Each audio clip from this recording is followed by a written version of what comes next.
Hey, everybody, welcome to a new International Comics Crusaders. We're hopefully going to get Dave on shortly, but I'm your host, Omega, with my man Chris, all the way from Germany. What's up, brother? How are you? I'm excellent. How are you, Dale? Doing good. I'm Dayal now. I'm Dayal. All right. DL. Yeah, that's a new name. That's a Wherepa, what's German going code. on? German code. And I hope everybody's doing great out there. All the fans out there listening to us, and everybody else is doing safe out there. As this Excellent. thing is getting crazier by the minute. And likewise over there on your side. And today, folks, we're very lucky to have a guest return to us. Last time we had to do a recorded session. You missed out on the energy. Those wonderful stories live. And of course, you got to see it on the replay because I put that bad boy up quick. We're talking about the man behind Give Comics Hope, the one and only Coach Schanes. How are you, brother? Hey, brother, how's it going, buddy? Doing fantastic. Welcome. Thanks for coming on Welcome. again. Hey, Chris. We appreciate you taking the Bill. time, man. Yeah, man, we want people to dig in, to the rest of the stories. So you said we promised to have you back, so I'm so happy. Oh, yeah. You came back right now. So last time we left off, right? We were at I think you had already gone to the Marvel office and dropped that 10K check, right? The DC offices, yeah. The DC offices, yeah.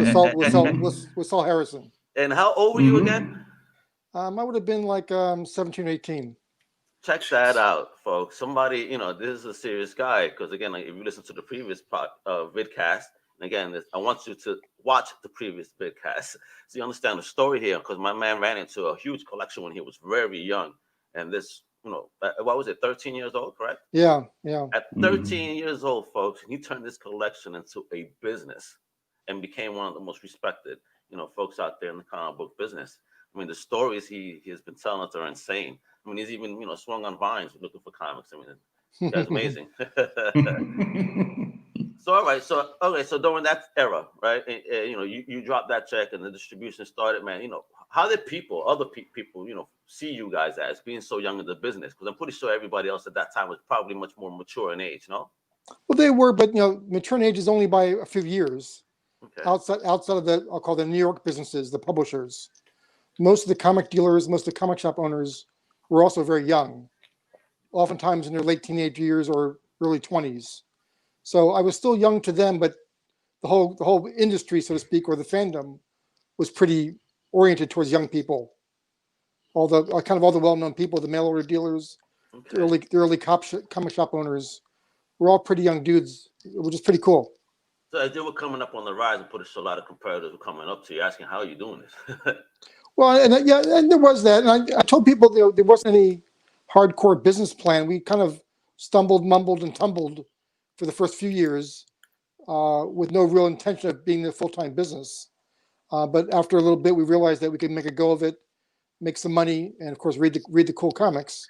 So that was all kind of an important factor into things. And it turned out to be a nice lifelong business. I was next year will be my 50th year doing it. 50 years in the comic business. Yeah. Amazing. So in your quest, right? Because obviously the story starts with that 1,000-box collection, and then that inventory could only last so long, right? Right. So Right. were there any other collections that you started running into? And what was the value? Did you ever find it at that same value that you found the initial collection for? No, that was it wasn't like the Mile High comics, the Edgar Church collection that Chuck Rosansky found, which is the ultimate pedigree collection of 20,000 mint Golden Age Silver Age comics, or the Larson collection, or the the Virginia collection, or the San Francisco. There's been some legendary collections. Ours wasn't quite that extensive or that grade, but still at the time that was pretty powerful. We found lots of we started because I couldn't drive a car when I was young, so I was bicycling all over the place trying to find stuff, and whether it's other swap meets or as people coming over to my parents' house to buy, sell, and trade comics. They would tell us about other collections, and we quickly bicycle over to that guy's house and try to buy their stuff. And so we just started gobbling up collections of 20, 30 comics, 500 comics, 1,000 comics, 2,000 comics. How was the approach then? Because I'm pretty sure, were they suspect to the reason, or were they just willing to sell? Did they understand the value at that time? Well, I'm not sure we all truly understand the ultimate value. We knew they're worth more than sometimes they were portrayed to be, but we were just acting like a big vacuum cleaner. If we could buy it, they're all coming my direction at that point. So I just kept gobbling up until, we accumulated so many comics a couple years later that my parents, in the best of intentions, kind of asked us to leave the house, not ourselves, but the comics, because on weekends we'd have 30, 40 kids over in every room of the house, buying and selling. And the idea of having family time had just gone away completely. What's family Did these time? 40 and 50 people kids connect with at your place? Oh yeah. Did they start hanging out together? Oh yeah. It was a gathering place, and we had a swimming pool in the backyard, so they bring the swim trunks over. It was like a whole day long event. You trade by, you read comics for a couple hours, then you have a barbecue in the backyard, then you do swimming, then you do some more bartering for comics, and then you go home into their houses and cause havoc at their house. So by the time the weekend was over, our house wasn't trashed like a frat party, but it was kind of a little bit of abusement happening there that I'm not sure my parents were so keen on after a while. I'm pretty sure I would have started charging for pool use. I'm telling you, if I charged a buck admission, I would have made more money on the admission price than I sold comics. I'm sure. So after a couple of years of that, I opened up a small store with my brother in Pacific Beach, which was a small coastal community that my parents' house was located on, which is about a mile from the beach and about 2 miles from our house. And so I could get my bicycle there to open it. It was 1,000 square feet for $200 a month rent, very cheap, between a dog grooming place and a old school bar, not the nice ones, but the trashy bar. So normally when you pick out a retail location, as I think everyone knows, you're looking for the best location you can find. And being that we were inexperienced, we looked for the cheapest rent we could find, which we found really cheap rent and at a not go-to location. But did people still go to the location? Well, we became a destination location because we had comics. Okay. And within a year or so, we had 200,000 comics in that store. 200,000. Yeah, it was crazy. We just got every comic that went on sale on the West Coast. If we could buy it, we could figure out how to get there and pick it up. We were just gobbling. I imagine most kids came with their bikes, so you didn't need to worry about parking space. Well, we had on-street parking, but there wasn't a lot of it, and we had to quickly put up 2 bike racks. Otherwise, people would throw their bikes on the ground and people couldn't walk on the sidewalk. So you joke about the bikes, but actually bikes were really good for us because all the kids would bike over for 20, 30 minutes to pick up their books every week. Excellent.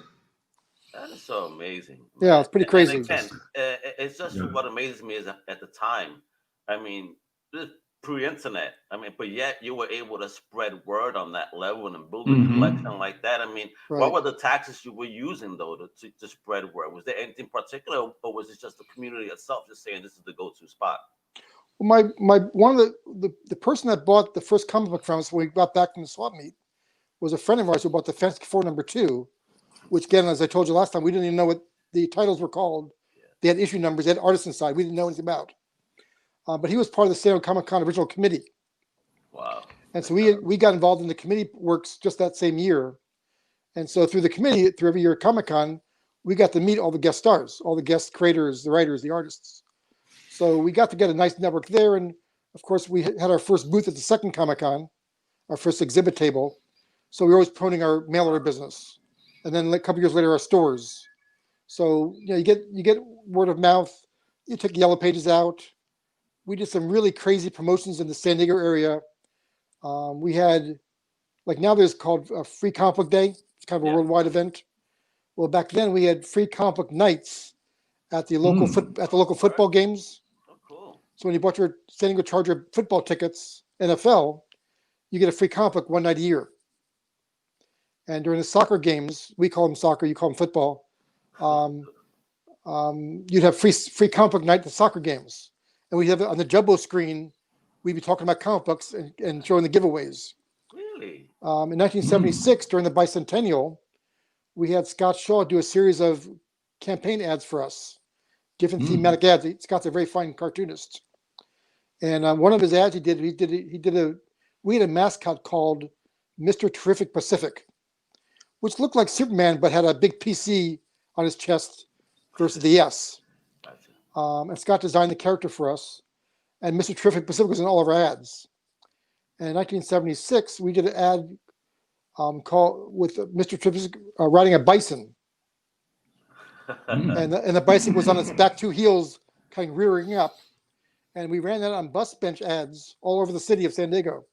Wow, really? So the ads read something to the effect of Mr. Terrific Pacific celebrating the bicentennial. That's And then excellent. And then it listed That's our, excellent. and then it listed our stores, at the bottom of the ad. It was pretty funky. That's Wow. amazing. That is so awesome. I love to hear these stories. Again, because we see, people complain now about growth of business, but look how hands-on it had to be back then versus now. Mm. Now it's simply so your desk, you make a flyer, do an email blast, and you can send that to 100,000 people at once. Right. But the simplicity of what you did then, but still hard work was wonderful. Well, we were doing a lot more guttural trying things, and we were doing a lot of, I guess, dart throwing. Try this, see if it worked. If it didn't work, don't throw a dart anymore. Throw a different dart, see if that worked. Try that for a while. Absolutely, excellent. And we had that time right around the time that we were moving out of the house to open our first store. We had one of the biggest mail order businesses in the U.S. Wow. And we always had a fairly big, clunky catalog. But we started either asking celebrities, creators, to draw spot illustrations for us to illustrate the catalog, or we started paying people. And one year in 1977, we called Frank Frazetta up, actually Ellie Frazetta, Frank's wife, and see if Frank would be available to do a painting for us or a picture for us. And they sold us the reprint rights to a pretty not well-known National Lampoon cover of an Egyptian queen kind of stepping on kind of a dead character. And she's nude on the top half of her body. Yeah. And we put that on the front part of our catalog with about 50 illustrations inside of, Gus Areola, just all these famous cartoonists and comic artists, all originals inside. And we advertised that as a half-page ad inside Marvel Comics, the catalog, not selling comics, just the catalog. And we sold over 35,000 catalogs. What? Mm. It was our best-selling thing ever for the first bunch of years, because the catalog came in a brown envelope, and most collectors back then were kind of guys or young guys, and getting a picture of let's say not fully clothed lady was like a little extra bonus. Oh, mom and dad, it's a comic catalog. Don't worry about the front cover. Right. And really kind of funny when the kids and young adults were milling in their money, their dollar for the catalog. Almost no one had checkbooks back then. So you get a lot of $1 bills, or you get 4 quarters, or you get 100 pennies. No. And so, of course, the envelopes can't handle that kind of weight. So you could tell that always the corners will always be ripped open. And so I'm assuming the post office workers help themselves occasionally. Of course. But also, I suspect that the weight of the envelope wasn't built for that kind of weight for the coinage. So, but if they you could tell because when the mail's sorted, you could tell the hole, sure. And you could tell by the envelope had little circles all over it, where the coins are pressed. Too funny. So we just said there must have been $1 in there. Send the kid his catalog. Too funny. Yeah, so it's pretty crazy. That's a cool honor system. You still gave it to them. That's all right. The imprint dictates they send it. So well, immediate collector's item. They went to some effort, and it just all. So I mailed away my first catalogs. I put quarters in the mail. Yeah. First 5 or 6 mailer catalogs I got, I put a quarter in the mail with a handwritten note on, not stationery, but it's, like a school line paper. Too funny. I think I did that once for a G.I. Joe thing. That was like $5. So I had 5. Right. I didn't know what a money order was. That's right. We had these coupons you could mail in for a poster of Superman. That was about it. Right. So it's pretty crazy. So so the 70s is coming in, right? So how did the 80s go though for the comic book business? Did you see more of an explosion during that time, during your, because you were rising in the 70s? Yeah, Pacific Comics. You started Pacific Comics, right? Yeah, exactly. So how did that happen? And and that adventure.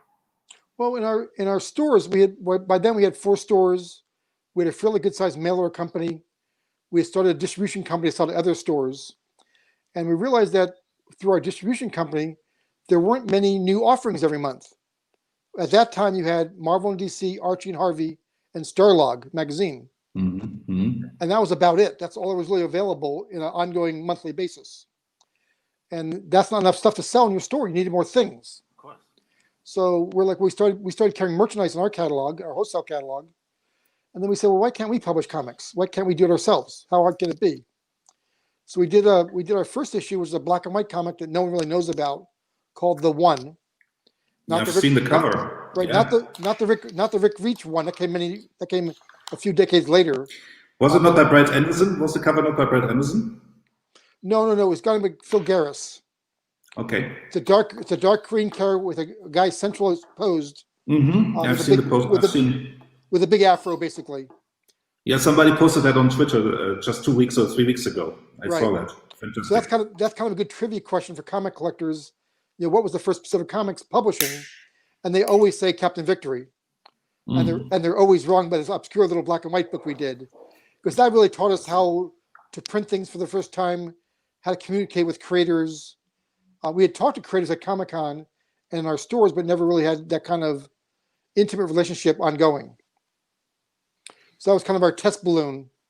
And we realized that creators created all the storylines, and we realized how important they were. So when my brother and I set up Pacific Comics Publishing Comics, we determined that our publishing line would be creator-owned versus company-owned. And that gave us a big up, because that's the book right there. There it is. Excellent.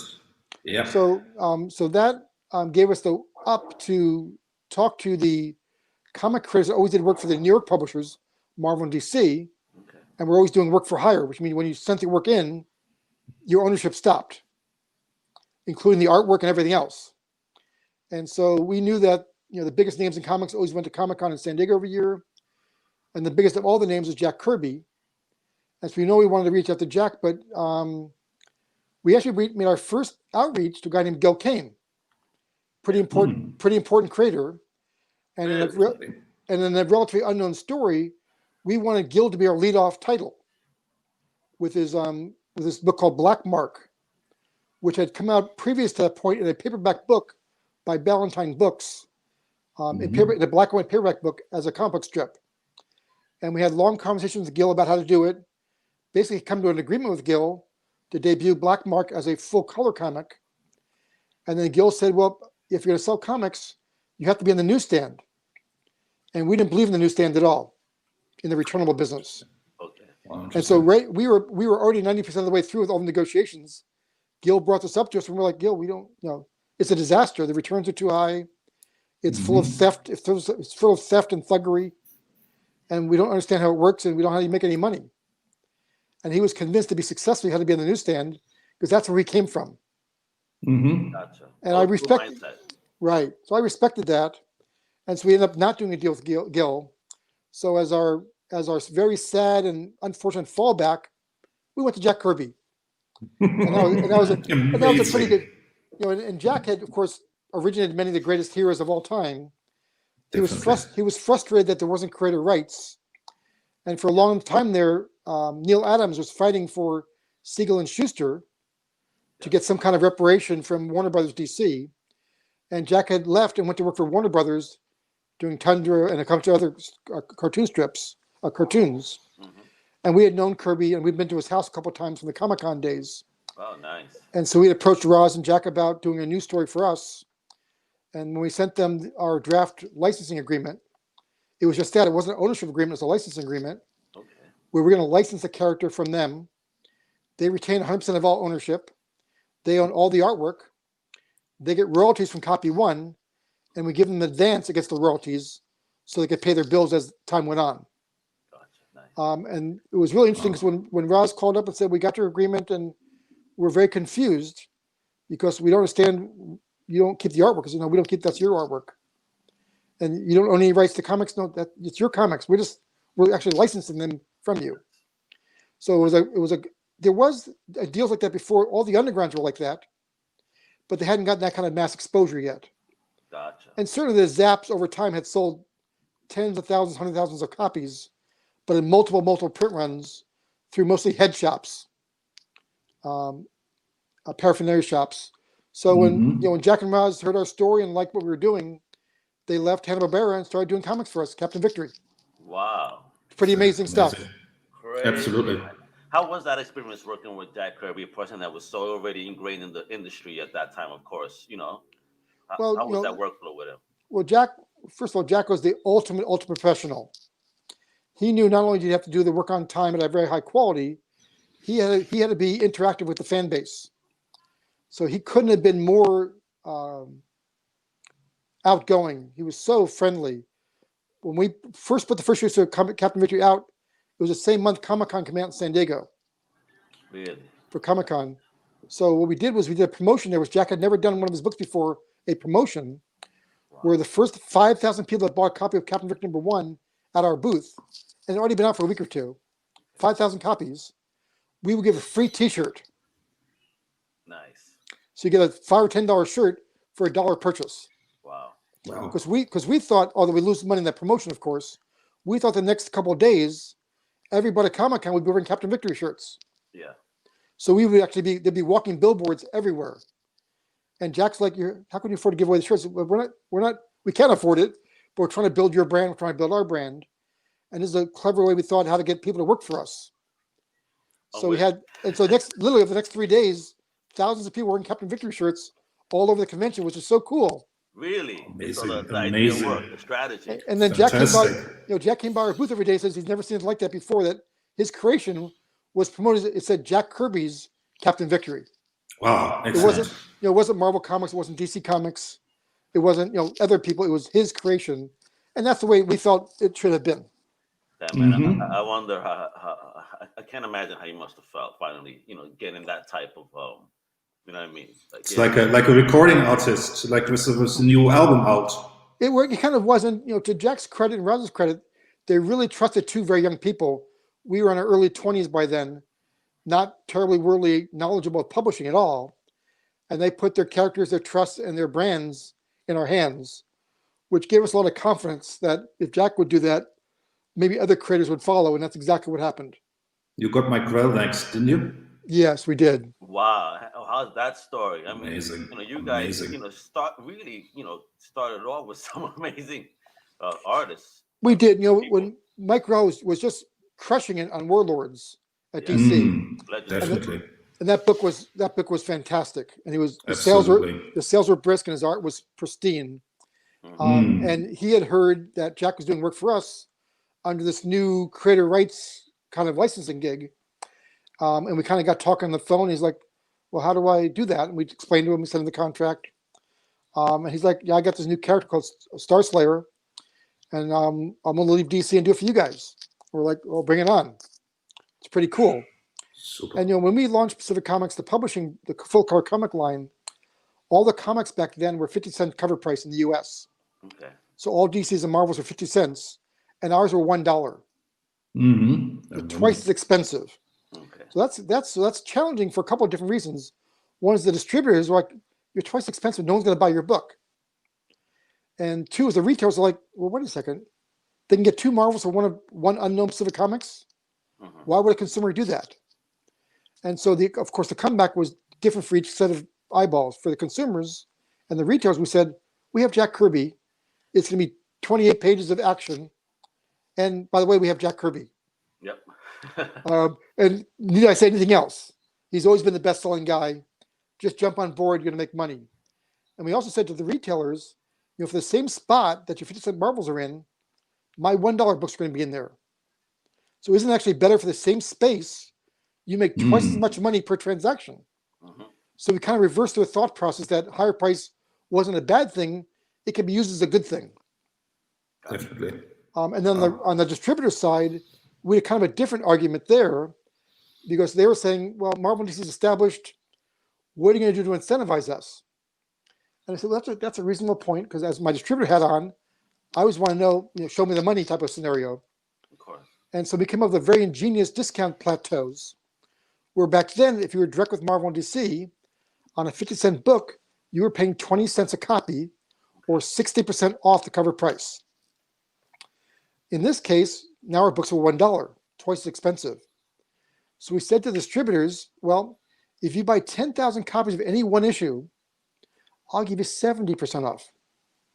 10% of retail. For a distributor, that's like a wet dream. That's Nirvana. It can't get better than that. 10 points of retail goes right in their pocket. They're printed the same printing plant, same boxes, same paper, same everything, same page count, same weight. And they're going to make 10% retail more money. Now, we realized that that discount would come down as time went on, as we published more books. They couldn't all afford to buy 10,000 copies. Of course. But I had run sales projections on what I thought I'd sell in Captain Victory #1. And I thought we'd sell about 35,000 copies. And our pre-orders came in 125,000 copies. Wow. So over three times the sales estimate, really crushed it. And Star Slayer were 140,000 copies. Ooh. And Ms. Mystic set the bar at 242. Gee, that's What? Neil Adams. Wow. Just missed a Yeah. 250,000 copies. I mean, huge numbers. It's Neil Adams. Neil Adams. Wow. Amazing numbers. So they would die for those numbers today. I know. Oh, definitely. So, and then one of the weird things was, one I think also creative was good for us is in the back of every one of our major feature stories, we try to do a short backup feature with new talent. So we can introduce younger people, Dave Stevens. hopefully get them exposure that they might not otherwise have gotten. So although a couple of times you got incredible talent in the back of the book, we had Steve Ditko as a backup writer, a backup artist. I remember. So when I went to visit Steve Ditko at his offices in New York City, he said I couldn't produce 22 pages, 28 pages a month, but I could produce 6 pages every couple months.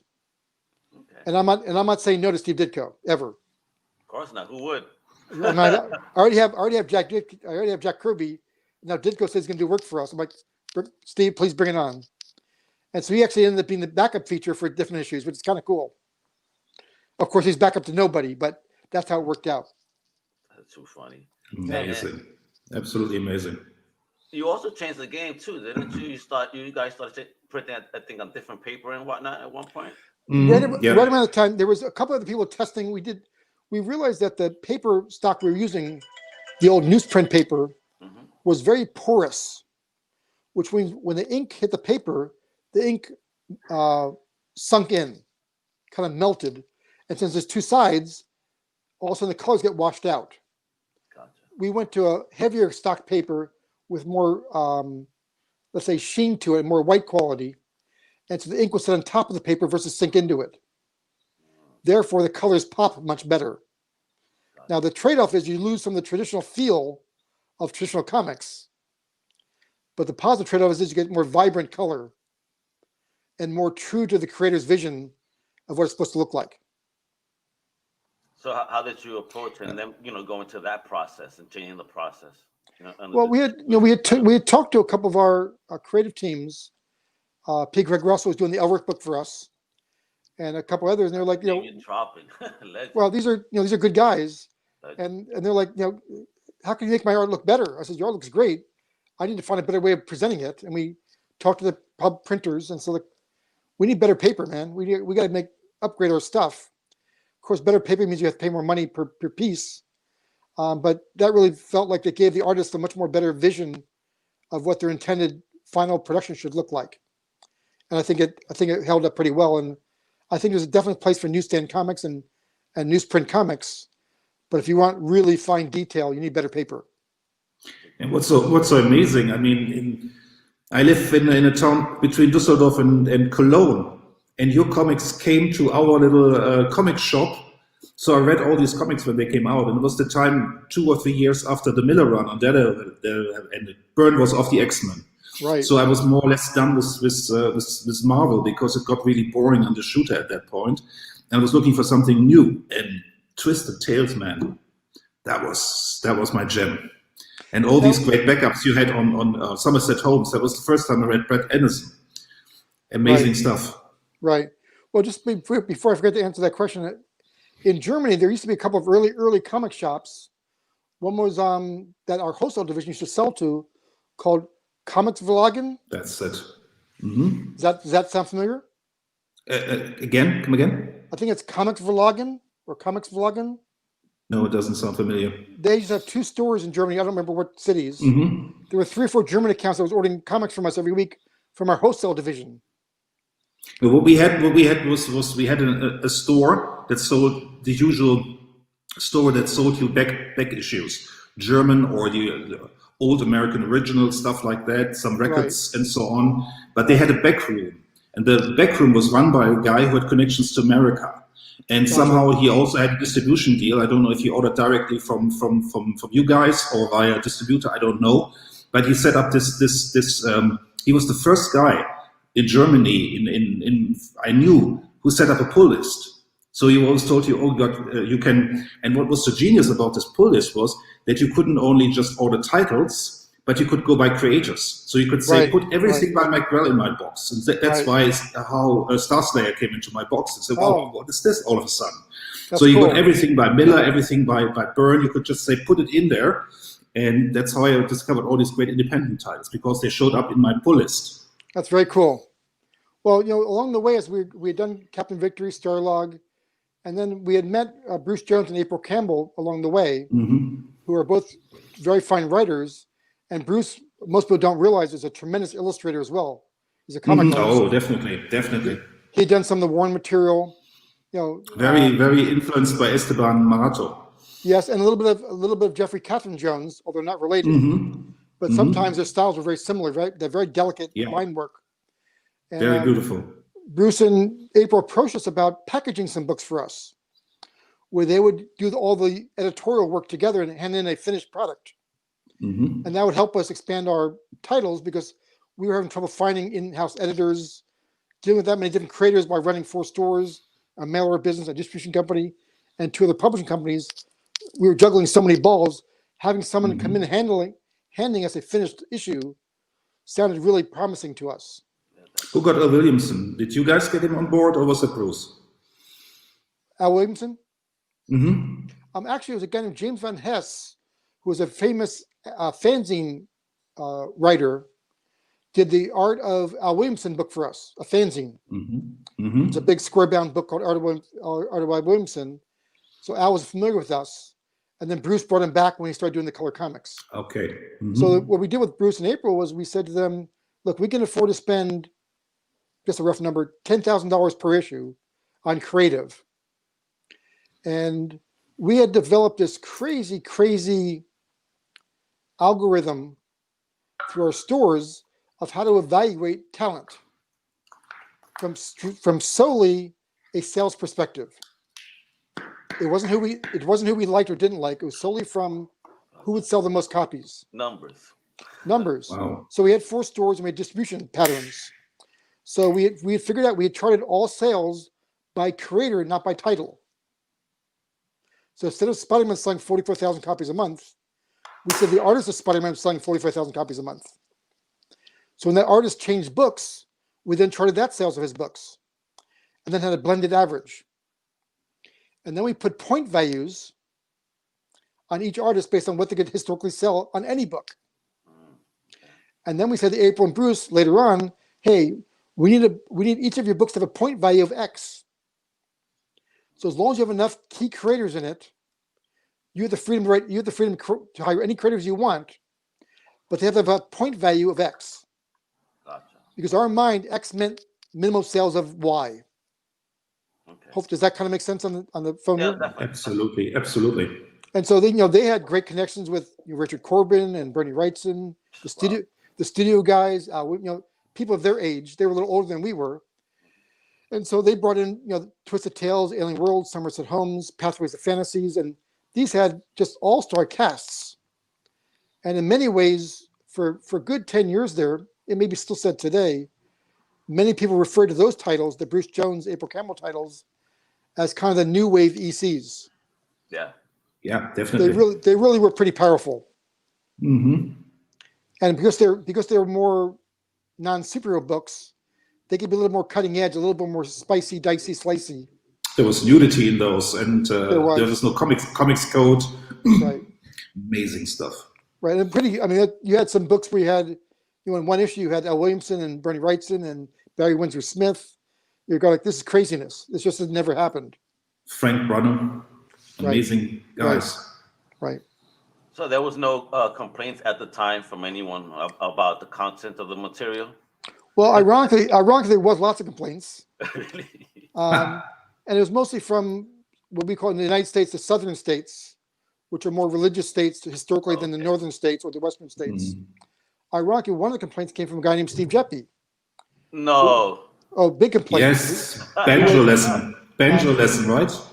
So he owned a number of comic stores in the East Coast in Maryland back in the day, and was also a distributor at the time.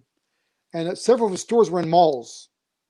Okay. And the malls' leases forbid adult material being sold of any kind. Steve was also pretty religious back then. Truly kind of drank that Kool-Aid of religion.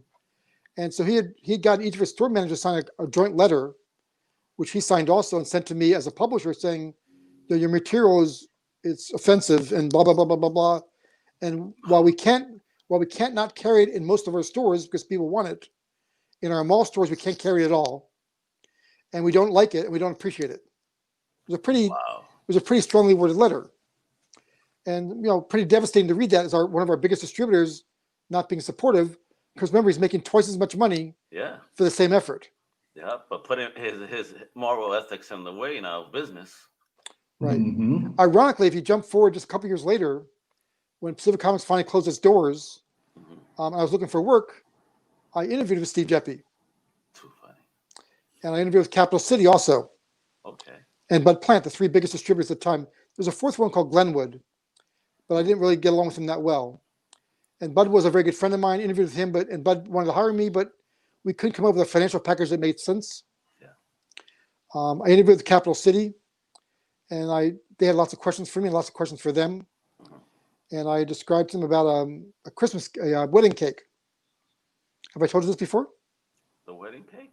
Yes. No. So I described the Capital City about this huge, you go to a wedding, you see this huge wedding cake, and it's 3 or 4 tiers high, and the white icing and the piping and the man and woman little statuettes at the top. And the cake looks fantastic. And I said to Milton John, the Capital City owner, said, that's what Capital City looks like.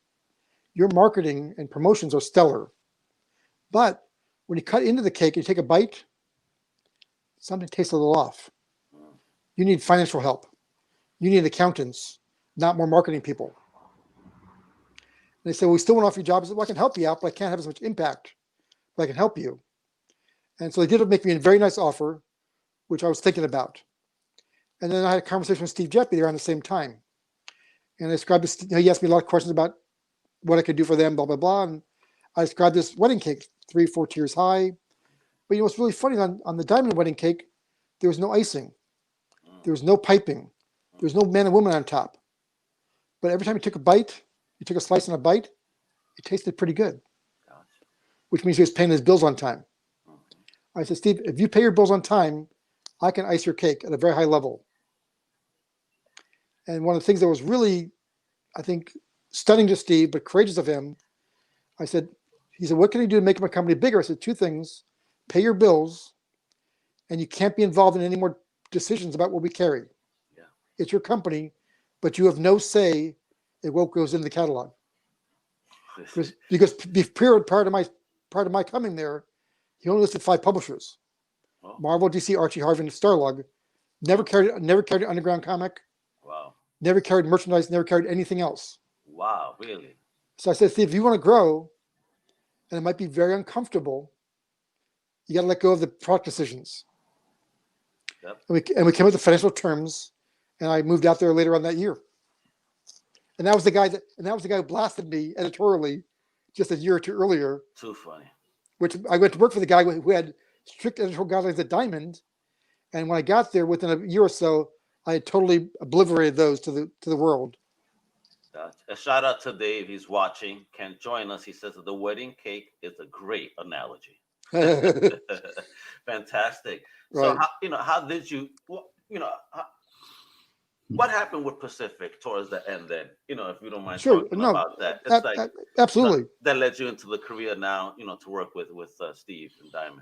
Right. So what really happened was we had 4 stores. We had 3 different publishing entities. We had Pacific Comics, Color Comic Line. We had Blue Dolphin Enterprises, was the corporate mothership that no one knows about, that was doing books for bookstores and outside comic stores. Oh, wow. And we had Schanes and Schanes, which is our portfolio line, which we've released almost 50 different portfolios over the years. Wow. We had a distribution company, and we had the 4 stores and mail order. So we had lots of businesses happening at once. It was really a lot. I just turned 26. Wow. And we had now had 80 or 90 employees between different entities. We had some employee theft. We had some people not paying bills with receivables. We had a bad accountant that was taking some money I wasn't savvy enough, quite honestly, to catch those. There was always telltale signs when something's going wrong. Yeah. And I was so juggling so many balls at once, I clearly didn't pick up the messages. And I have You no, were I, thrust upon you in a way, you know. So well, your education came through the, like you said, the stumbles. yeah, and I have no one to blame but myself. And so we sold a couple of stores and closed a couple of stores. We sold our distribution company to Bud Plant in Capital City. Okay. I took a half a year off just to regather my thoughts. And at the ripe old age of almost 27, I said, well, I think I still got a few years left of working in myself. And that's when I interviewed with Capital City and Bud Plant and Diamond with the wedding cake analogies. Gotcha. And in November of 1985, I went to work for Diamond. Wow. And how did that journey go in bringing in all those different type of products now? Well, you was uncomfortable. Again, every entrepreneur should know that that's a fact. It's good to be uncomfortable sometimes. Well, at the time when Diamond only had those 5 product publishers, Marvel DC, Archie Harvey, and Starlog. And there was also the order form where you printed was just a typewritten order form. Okay. So just one line, title, issue number, retail price, and discount. No pictures, no descriptions. Very totally bland and unsexy. And then the publishers send in a flyer promoting their titles. So you get what we just call a catalog pack. You get the Diamond order form and then all the promotional material behind it, telling about each thing. And I had created at Pacific Comics a full distributor catalog, which I sold to Bud Plant. And when we bought Bud Plant a few years later, we brought over. But so we started doing a catalog at Diamond that showed pictures and descriptions. And one of the first things I did was I started listing some underground comics. Nice. So I wanted to make sure that Steve understood by giving up control of product decisions, that's what it meant. I didn't do that to piss in his face, so to speak. I did to show them that the diversity of products ultimately make him win in the distribution wars. Because we've offered everything, we'll be unstoppable. Because remember, his cake tasted better than anyone else's cake. Yeah. So you can't be marketing with marketing because capitalists will outmarket us. But we get out make the batter with them by paying our bills on time. Therefore, our vendors would trust us more. Yes. And so if I ask for a favor, they go, "Yeah, Bill, we can do that for you."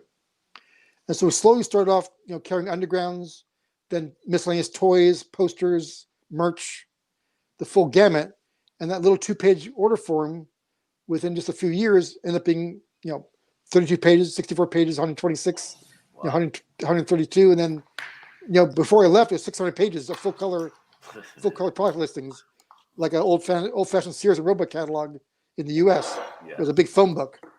Craziness. Yeah, something old ladies could use, when they get a little short, the little seat booster. That's how big they got. I think many workbenches that were a little unstable, you put a previous catalog under it, and it firmed up that fourth leg, I think, pretty easily.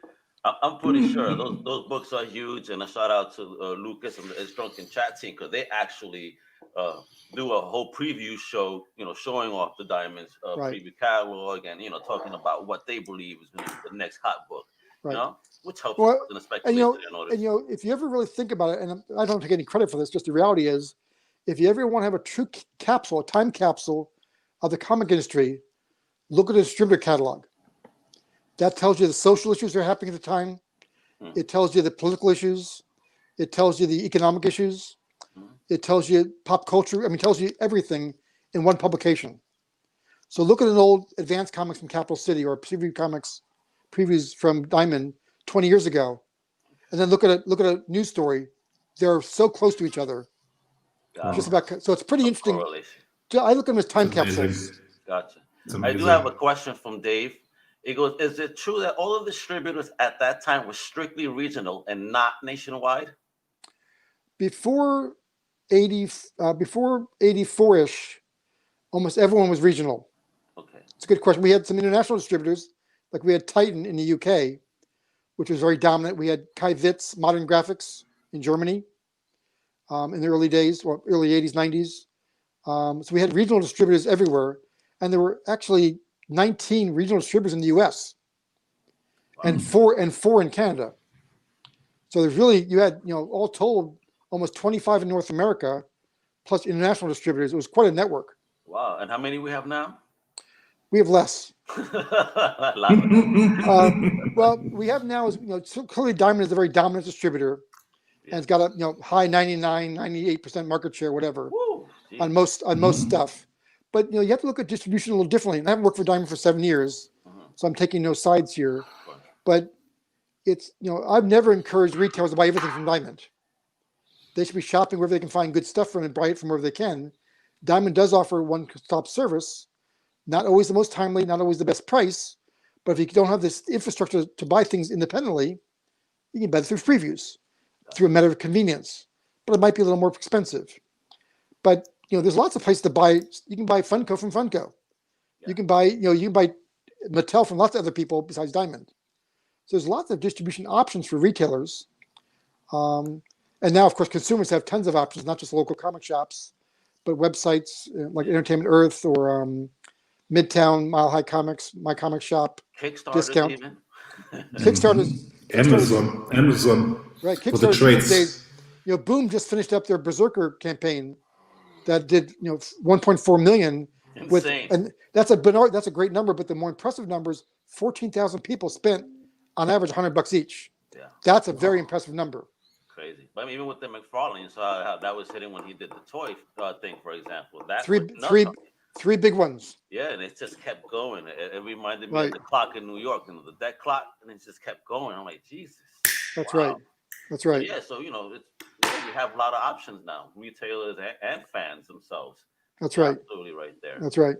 I mean, do you think that that's gonna hurt, distributors like the Diamond and the N1, or do you think it'll just be a little bump in the road, maybe? Well, not talking about COVID quite yet and what the cause and effect of that is. I think, when I was young, we used to have local distributors called ID distributors, independent distributors. They were newsstand guys. They'll sell, Time Magazine, Newsweek, Sports Illustrated, and comics and newspapers. And those guys, when I was young, were always the gray-haired guys, the old guys. And now that Diamond's been in business for 35 years, Diamond's kind of the gray-haired guys right now. And while I only wish them the best of success, at times I feel like some things they're doing are antiquated. And they need a refresh, a retake, a rejuvenation process. And they may be a little bit slow in that front. They may have got a little bit too comfortable. Gotcha. There's another question from Dave. Because you're talking about how you're seeing things and whatnot, and you retired, right? Right. So do you regret retiring? Well, I don't. 7 years ago, in the summer of 2013, now it's almost 8 years ago. Amazing. I'd given notice 9 months earlier that I wanted to retire from Diamond. Okay, you already knew 9 months in advance. Like, okay, well, I informed Steve Jeppe and Chuck Parker, the executive team that I was part of, that I was going to retire in later next year. Okay. But not that my head was too big or I was trying to promote myself, but in my unique position, I thought it would take time to transition to a new person in place. Yeah. And in fact, I had discussed changing it around to having 3 people break up the job into 3 to make it more reasonably for staffing purposes. Wow. And so I gave them 9 months, figured that would take time to go through the transition, blah, blah, blah. And then each week I could train somebody to do some different functions so the football could be handed off in a more orderly fashion. Good stuff. Unlike the DC Diamond lease and handoff, which was a little bit more rushed. So that was not quite as smooth, so to speak. No, not at all. I'm going to walk around just for 1 second. I just realized my iPad's going a little low on battery, so I'm going to get a charger plugged in while I'm talking. Charger. Well, I can keep talking. I'm just going to walk around a bit. So when that happened, I just think that people realized there was a change, and I think Diamond may have got a little too comfortable in its place. Okay, gotcha. Now another question from Dave here. Dave, is with what you're doing now with Give Comics Hope. Right. Is this your opportunity to kind of step back into the game? Yeah, I think so. My vision on Give Comics Hope was I was retired. I was traveling in Europe when COVID kind of started popping up as a real thing. At first, it wasn't even called COVID. It was just a Chinese infection that hit Italy.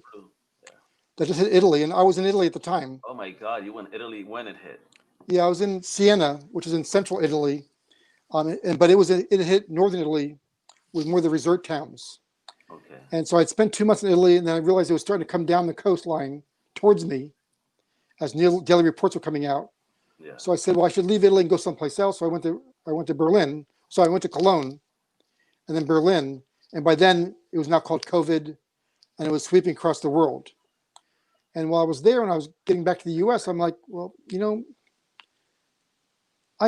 not the smartest person in the world. I can't create a vaccine. I can't stop world hunger. I can't stop hurricanes or tornadoes. But what I do have is have this really old-fashioned, in my mind, Rolodex of contacts of 50 years of knowing people. Yeah. And how can I put that Rolodex into play to help somebody?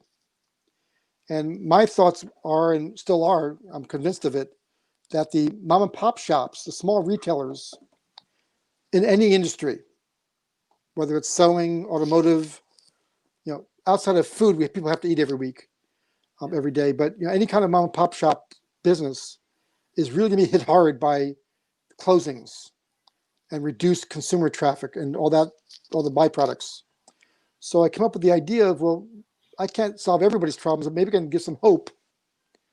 Thus the title, Give Comics Hope, to the comic shops. Now, to the credit, the comic book industry has one thing that very few industries have. The gaming industry has it, the hobby gaming industry, trading cards to a smaller extent, a little bit of the toy side, but not too much. But they have this hardcore fan base that makes life decisions every day pre-COVID about, do I buy milk for my cereal or do I buy Batman and Superman this week? And that's like well, no, I really want Batman and Superman. Screw the cereal. Yeah, but I'll use the water for the cereal. No problem. Well, whatever. or you eat it dry like crackers. Who knows? Yeah.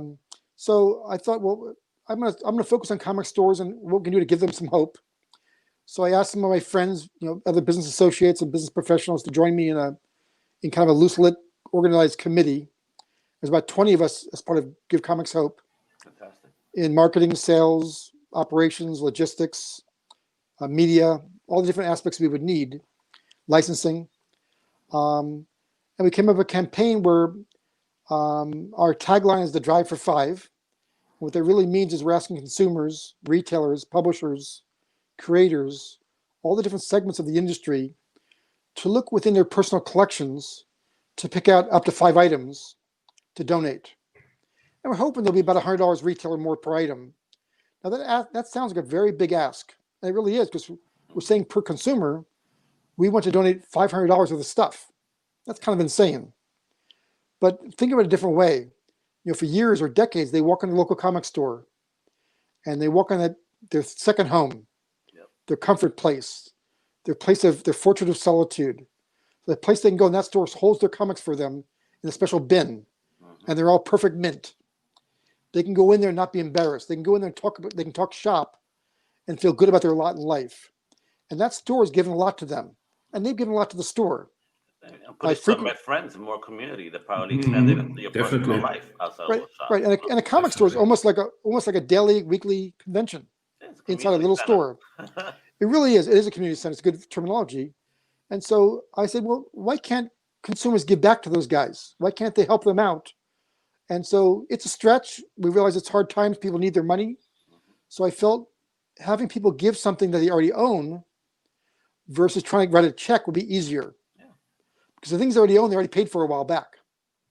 Easier to give away what you already own versus have to write a check or credit card with brand new money when money's tight right now. So that's the idea. We just launched a couple of weeks ago. We have 2 basic funding operations. We're doing our bigger ticket items for the creators that, let's say, have a little bit more national, international scope that might have things that are worth $500 or more each. They're being sent into heritage auctions out of Dallas, Texas, and they're our auction partner for the high-end items, and they're gonna close on the inbound submissions October 11th, and they're going to do on October 28th through November 11th. They're going to do the live auction with the gavel closing on November 11th.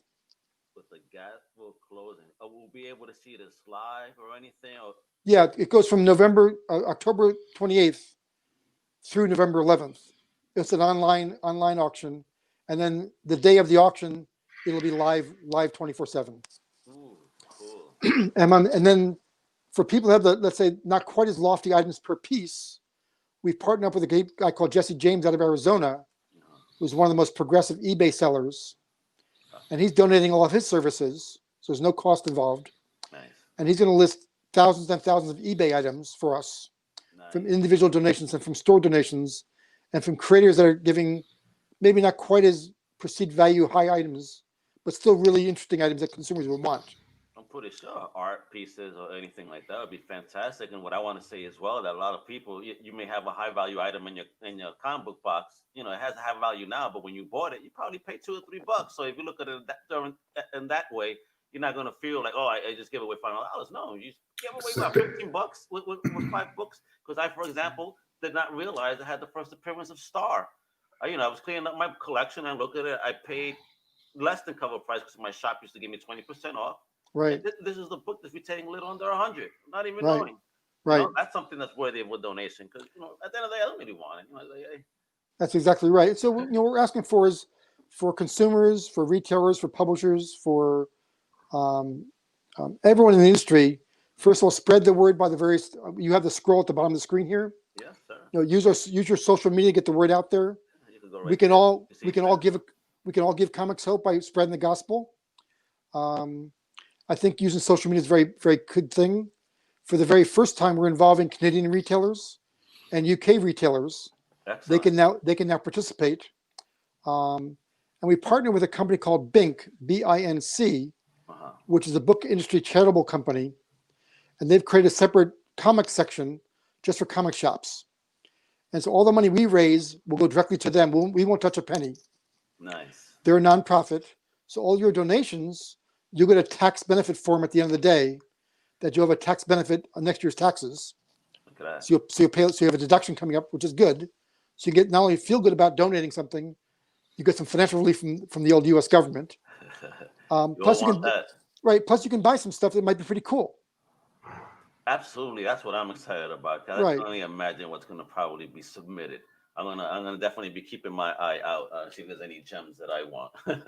Well, we have some fun headlining stuff. It's the big sexy pieces, but really a lot of the cool stuff's going to be in the lesser pieces. But just to tease a little bit, Robert Kirkman's dedicated 10 different Walking Dead covers. No, amazing. Bill Sienkiewicz's putting a couple paintings. P. Craig Russell, William Stout, Greg Hildebrandt. We've got a really nice Howard Chaykin. What? Really nice cast of people donating nice pieces of artwork, meaningful things. We've got some great. I want a Sienkiewicz one, boy. What? Might be some serious money in that one. I'm sure, but that's something that's actually I have. Definitely. And then we've got a lot of people donating, let's say not quite as lofty pieces, but lots of it. So a lot of CGC books coming in, graded books. We've got some really cool movie props from Kevin Smith from the Jay and Silent Bob stuff. Awesome. Brian Leibowitz from Golden Apple's on his show a couple weeks ago, last week, I should say. And Kevin donated about 10 cool movie props. Nice. Which is pretty cool. We got a whole bunch of stuff from the Breaking Bad cast that is signed. We got some really cool from the first Batman movie. We got a staff jacket that's never been worn before, brand new jacket that's now 30 years old. Check that out. So pretty cool, some pretty cool stuff. Fantastic. So everybody check this out. We're going to keep hanging on just a little bit longer if you have the time, Bill, because now someone from the team has formed like Voltron. Mr. Dave Elliott's here. Yay! Oh, hey. Ooh, hi. How are you guys? Sorry, new technology, and I just recently moved, new internet system, so I finally had to God knows how I did this. Hat and that's it. Figured it out. Fantastic. Yeah, God knows how I did this. Technology. Yeah, but no, I caught a good half of the show. So while I was unplugging and replugging in and rebooting modems and if it wasn't one problem, it's another, isn't it, Bill? It's the way it is sometimes. Yeah. Fantastic. So anyway, so and I just got in yesterday. Eric Shanover, the tremendous talent of Age of Bronze, just did 2 custom, beautiful line illustrations for us. Really? That'll be in auctions.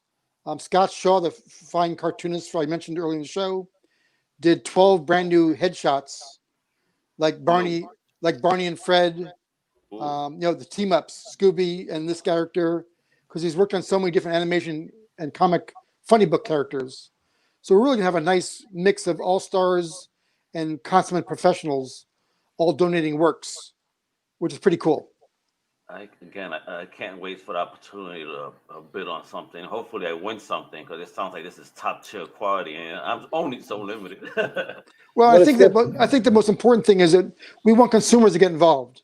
Oh, absolutely! I'm spreading the gospel here, and Crusaders definitely spread the gospel even further. Right. This is great, a great deed that you're doing. Well, we want consumers to dig into their collections, go in their garages, go in their basements, go in their man caves or women caves, wherever women keep their stuff, and dig out a few items that they think might have some good perceived value to them. It's called and donate generously. Shed. What's that? She Shed. Okay, there you go. I like that. Man cave and she shed. Okay, I like that. And so it's pretty cool. It's a pretty good campaign, and we're pretty excited by it. And we hope to raise some money. And if we raise a couple of grand, that'd be pretty cool. Maybe with a little luck, a little bit of skill, and a little bit of proper wind blowing in our direction. Maybe we'll put up a big number. Who knows? I think they will, because you're doing a good thing. When you put out good energy, you get good energy back. I think so. And I never knew retirement could be so much work. Well, I think you will get the big numbers, and whether it might take some time, but as you said, like you're planning this on a long-term basis. So Right. if there's an artist out there who's watching this and going like, oh man, I'm up against it for the next couple of months, there's still going to be plenty of time for you. This problem isn't going to go away. Most countries are facing a second wave. So I think we need to be prepared to go the long haul on this. And there's more than enough. And as far as what you were saying about everybody can donate, I think there's something I learned years ago. I was moving and I donated a lot of my comics to a comic book store in Manhattan.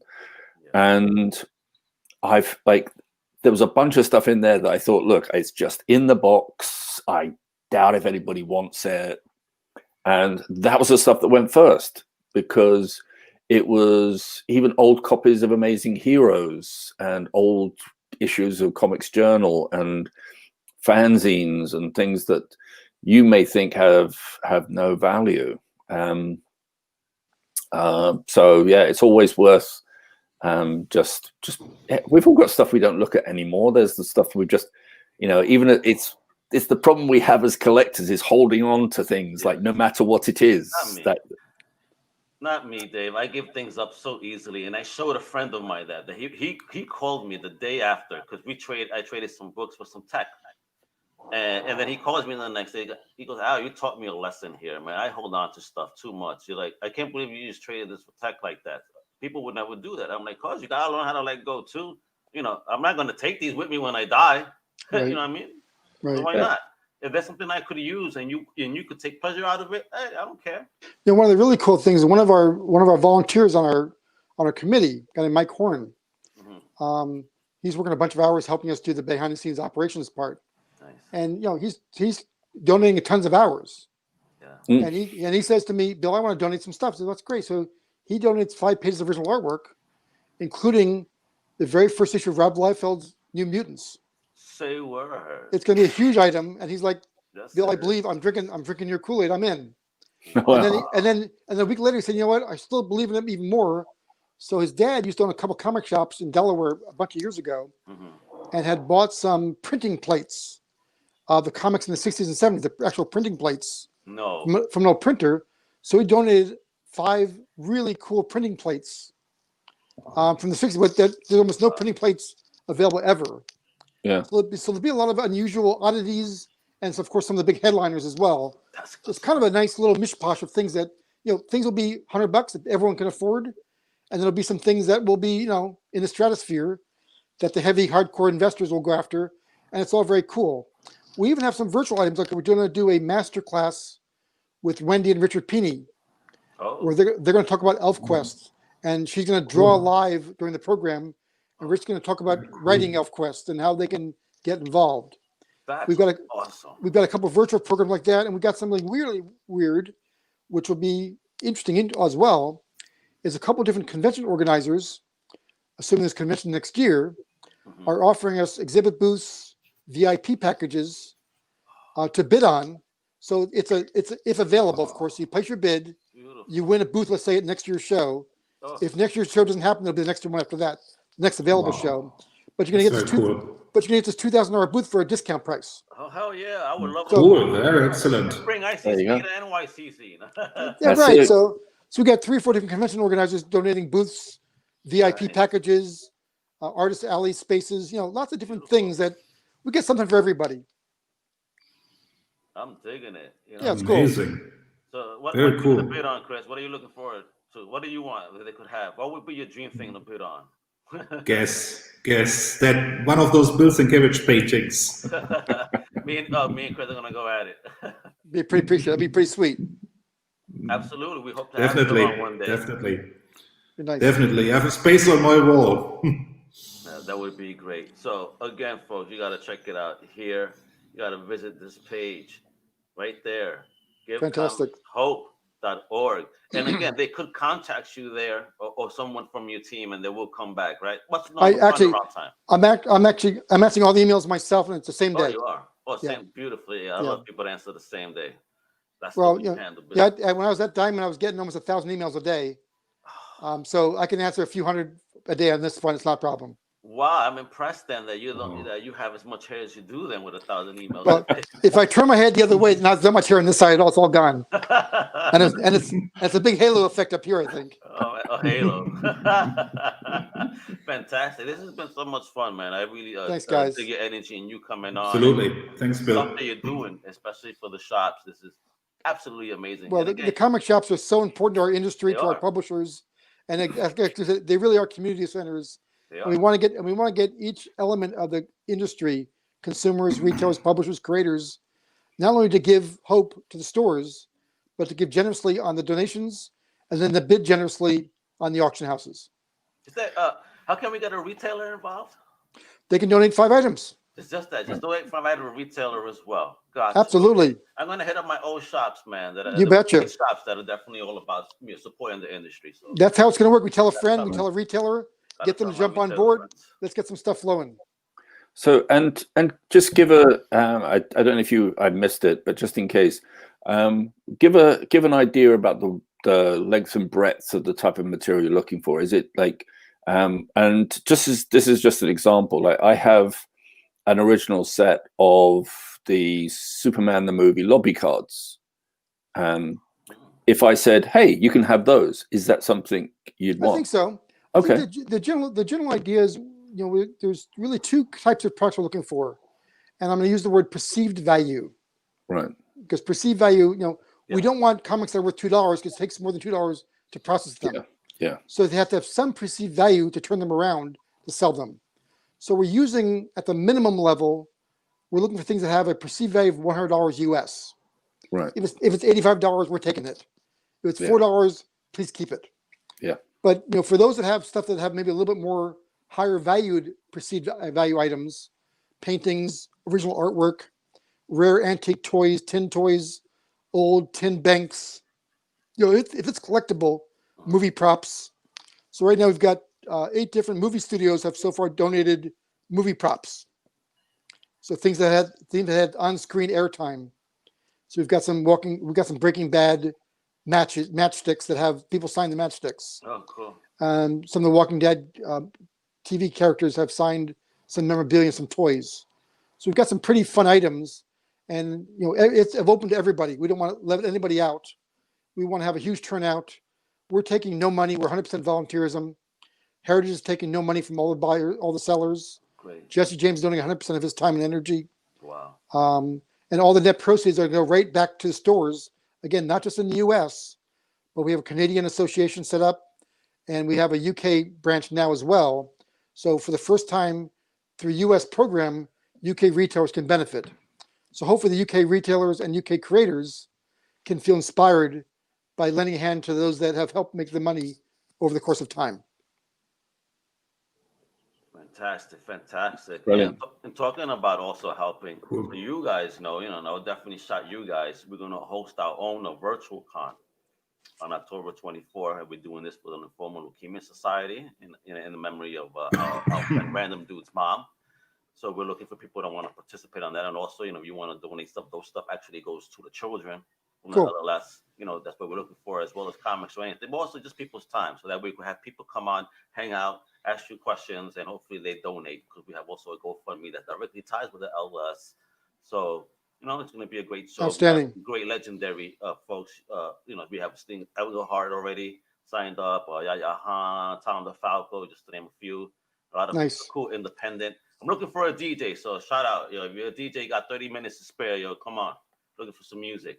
Nice. It's fantastic. Dave, thanks for joining us so last minute. I do appreciate you. We'll let you get back to unpacking and figuring out your technology over there. Yes. This is great. Chris, thank you for tuning in, hanging out as always. Again, Bill, As always. everybody. Thanks so much, guys. All right? Thank you. Thanks you. Bad boys. It's going to be a beautiful thing. I'm Alrighty. Omega with another International Comics Crusaders. Check us out, comiccrusaders.com, undercovercapes.com. Where, Papa? Que tu sepa, Omega out.